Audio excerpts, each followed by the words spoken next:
အားလုံးပဲမင်္ဂလာပါဗျဒီဗီဒီယိုမှာတော့ကျွန်တော်တို့ပထမဆုံး scratch နဲ့ gain လေးဘယ်လိုဖန်တီးမလဲဆိုတာကိုပြောပြပေးသွားမှာဖြစ်ပါတယ်။ကဲဒါဆိုစလိုက်အောင်ပထမဆုံးအနေနဲ့ကျွန်တော်တို့ဒီ bit source sprite လေးရှိပါတယ်။အဲ့ sprite လေးကိုကျွန်တော်တို့က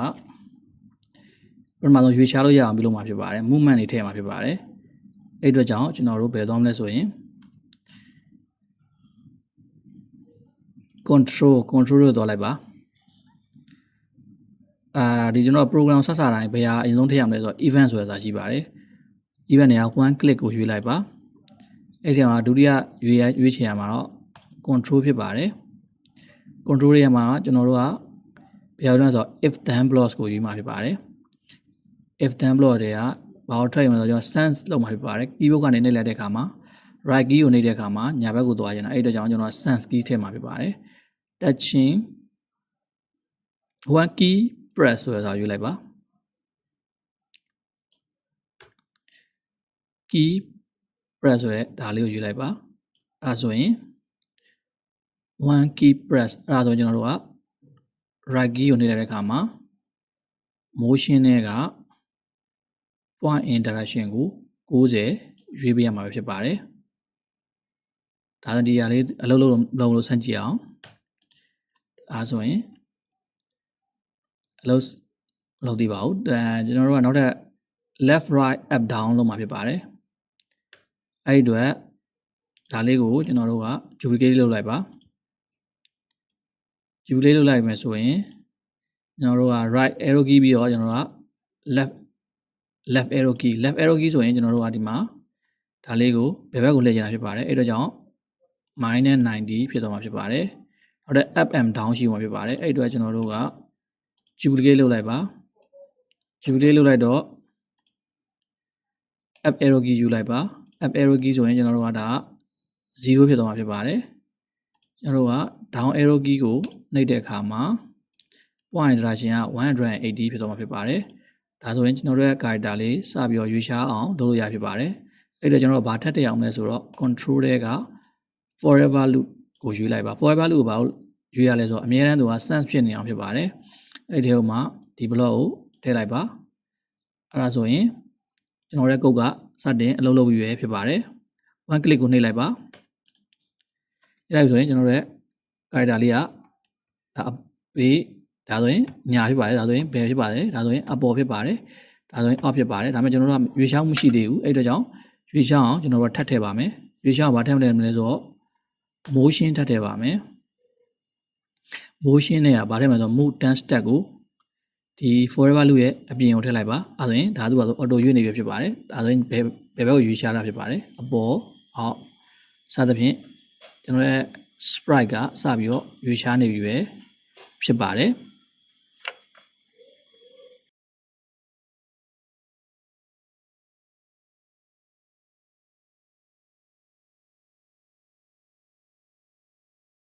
ဒီဘိုင်းမှာတော့ကျွန်တော်တို့ move banana to random position လို့ခေါ်ပါတယ်ဒါဘာလို့လဲဆိုတော့နောက်ထပ် character လေးတစ်ခုထပ်ရွေးပါမယ် full တွေက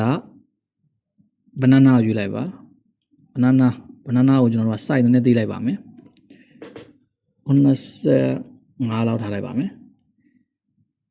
95လောက်ထားလိုက်ပါမယ်ဒါဆိုရင်ဒါ banana ရသွားဖြစ်ပါတယ်ကျွန်တော်လုပ်ချင်တာကဒီ sprite လေးကဒီ banana လေးကိုထိတဲ့အခါမှာကျွန်တော်တို့ score ကိုတိုးပေးချင်တာဖြစ်ပါတယ်အရင်ဆုံးဘာလုပ်ရမလဲဆိုတော့ banana အတွက်ကုတ်ရေးပေးရပါမယ်အရင်ဆုံးဒီ sprite လေးကဒီ banana လေးကိုထိတဲ့အခါမှာဒါလေးကသူက random position ကိုရွေးသွားအောင်ပြုလုပ်ပေးရမှာပဲဖြစ်ပါတယ်အဲဆိုရင်ဘယ်လိုလုပ်မလဲဆိုတော့ကြည့်လိုက်ကြအောင်အရင်ဆုံးထုံးစံတိုင်းပဲ events တွေက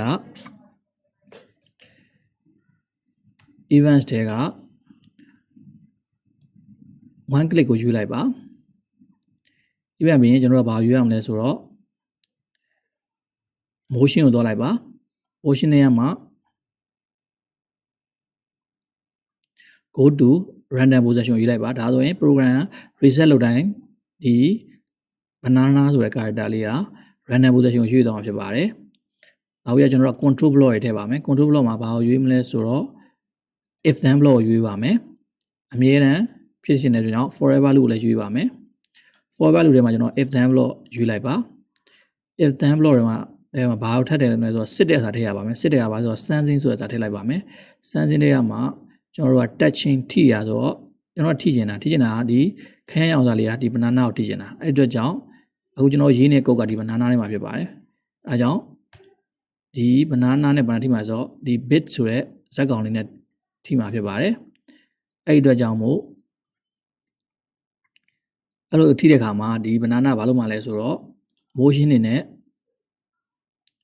go to random position ရွေးသွားမှာဖြစ်ပါတယ်ဒါဆိုကျွန်တော်ရဲ့ကုတ်ကလေးကိုစမ်းကြည့်အောင်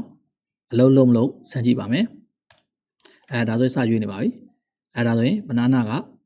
random position ကိုစပြီးတော့ရွေးနေပါပြီ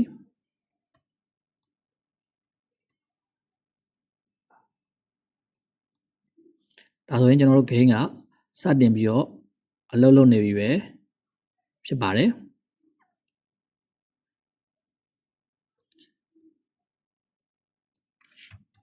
စတင်အလုံးလုံးနေပါပြီကျွန်တော် program လေးကို stop လိုက်ပါမယ်အားလုံးအလုံးလုံးသွားဖြစ်ပါတယ်ဒီဘက်ကတော့ဒါဒီ bit လို့ခေါ်တဲ့ hero လေး character လေးအတွက်ကုတ်ဖြစ်ပါတယ်ဘယ်ညာပေါ်ရွေးချဖြစ်ပါတယ်ဒါကတော့ banana အတွက်ကုတ်ဖြစ်ပါတယ် random ကုတ်ကသူကဒီ random position ကိုရွေးတာပါသူ့ရဲ့ function အဓိကတော့ဒီ random position ကိုရွေးမယ်ဒီ bit လို့ခေါ်တဲ့ hero လေးနဲ့သူနဲ့သွားတိုက်တဲ့အခါမှာ random position ကိုရွေးတာသူ့ရဲ့အလုပ်ကဒါပါပဲ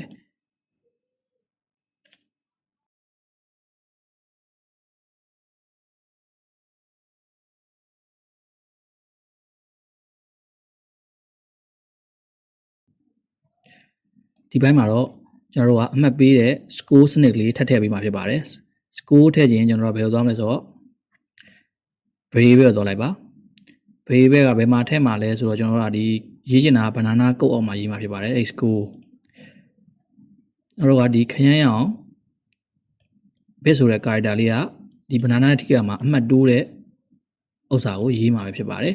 အဲ့အတွက်ကြောင့်ကျွန်တော်တို့က make a variable တစ်ခုကိုတိစောက်ပါမယ် variable တိစောက်ပါမယ် variable ကိုကျွန်တော်ကဘာလို့ပေးမလဲဆိုတော့ score လို့ပေးလိုက်ပါမယ်ဒါဆိုရင်ကျွန်တော်တို့အနေနဲ့က set score by 1 change score by 1ပေါ့နော်ဒီခရမ်းရောင်ကောင်လေးက banana ကိုထိသွားတဲ့အခါမှာ score ကိုသူက1တိုးပြီးမှဖြစ်ပါတယ်အဲ့လိုနှိပ်ခြင်းအပြင်သူက1တိုးပြီးမှဖြစ်ပါတယ်အဲ့ဆိုရင်စကြည့်အောင်ဒါ banana စီကသူက score အမှတ်ကို1တိုးပြီးပေါ်မှာဖြစ်ပါတယ်ဒါ5ဖြစ်သွားပါပြီ6ဖြစ်သွားပါပြီ7ဖြစ်သွားပါပြီ8ဖြစ်သွားပါပြီ9ဖြစ်သွားပါပြီ10ဖြစ်သွားပါပြီဒါကတော့ score ကိုတိုးလိုက်တာပဲဖြစ်ပါတယ်